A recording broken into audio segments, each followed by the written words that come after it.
gosh, I was, sad for other reasons except for the fact that he was the first black mayor of New York City. It was like, this is a person who really impacted my life as a teenager. And I had a little moment of silence for myself and just reflected on 16, 17-year-old me running through the comptroller's offices, the office of the borough president of Manhattan at the time. And, it was a little bittersweet. Yeah. Yeah. And tell me about how you came to know him and understand him kind of as a teenager. So while I was in high school, in the days of the 80s, I went to Washington Irving High School, an all-girl high school in Manhattan. And, we were always encouraged to do different things, not just typical high school things, dance and cheerleading and track. I steered to the way of politics by happenstance. And he had a youth advisory committee while he was the borough president of Manhattan. And you had to interview. So I don't remember how I was able to get into the room to get the interview, but I do remember putting on my favorite dress and going to the interview on 1 Center Street, I believe it was, and saying that I have to impress someone because I'm getting on this committee. So weird that it's all coming back to me now. I can see it clearly sitting at a long board table. And was he there? Or he wasn't there. Okay. It was his chief of staff and some of his policy people that were in there. They were doing the interviews. And the question came up about homelessness in New York City. And at the time, it was this new initiative of allowing people to stay in hotels. Mm-hmm. And they just wanted us to talk about it, how we felt about it, what would we do differently. And I remember I spoke first because everyone was nervous, like, who's going to talk first? Who's going to answer? Karen being me, I was like, I'm going to answer first. And that just started the conversation. And received a letter, welcome to the advisory committee. And we would meet after school, and he would come into our meetings sometimes and sit and talk to us about being borough president and how hard it is and how you have to just make sure that you take care of everyone, not just the blacks, not just Hispanic people or minorities, just everyone in general, right? The melting pot in Manhattan. And we would speak with council people. At the time, we didn't know who we were talking to. I sure did. Maybe someone else did. But I didn't know who I was talking to.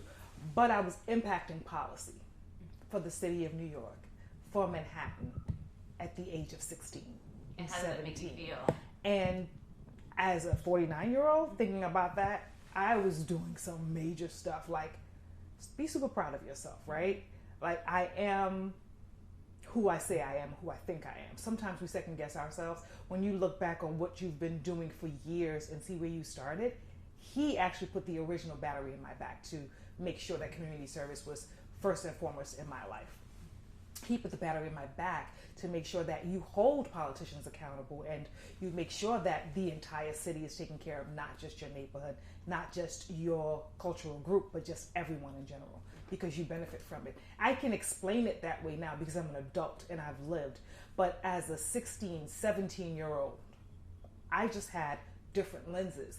My colleagues, the other students at the table, we just had different lenses, and we just saw the city as a place where we live, not just, a place that's great that people come to visit. It's just where we live. We take the train to school. Mm-hmm. We see homelessness, take the train home. We see homelessness. We don't have a job. Right. Like, how would you change this?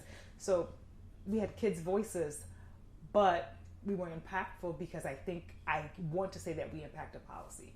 Did it open your eyes just in terms of, like, that's an experience that you had never had before? Yes, definitely. I know that being part of a sorority, when I sit with my colleagues and we're trying to just do community service and how will we impact the population and the masses, I now can think about different groups and I can dissect it because of what we did, right? Don't just look at it for what it is. Don't just look at people on the street. Look at the cause of them getting there. So is it healthy families? Is it hunger? Is it financial hardship? There's cause to the effect, right? So what's the cause? And let's try to impact the people at the front as opposed to meeting them on the street. So I think that has tailored the way that I think and look at the way hardship affects our city and our people. So what did you come away with that Youth Advisory Council, let's Mm-hmm. call it Youth Advisory Council, Mm-hmm. when you walked away from that experience, how were you thinking differently? I think I was much more community minded. And I I would look at things, I would look at the entire picture. And sometimes people will say, oh, it's too big, or just focus on this one thing. But there are various issues that create this one thing, right? I know that stepping away from when I graduated out of the program, I was able to look at an issue and all of the nuances that make it what it is, the issue, and then try to attack it in different areas, or tap the individuals that will be able to speak to it and work as a collective.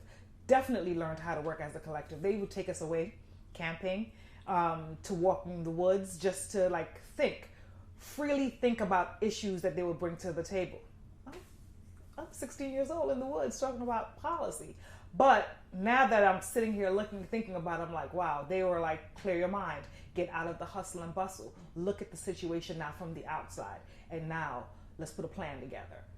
He was allowing the youth to change policy and to implement policy that would make it better for us to live in the city.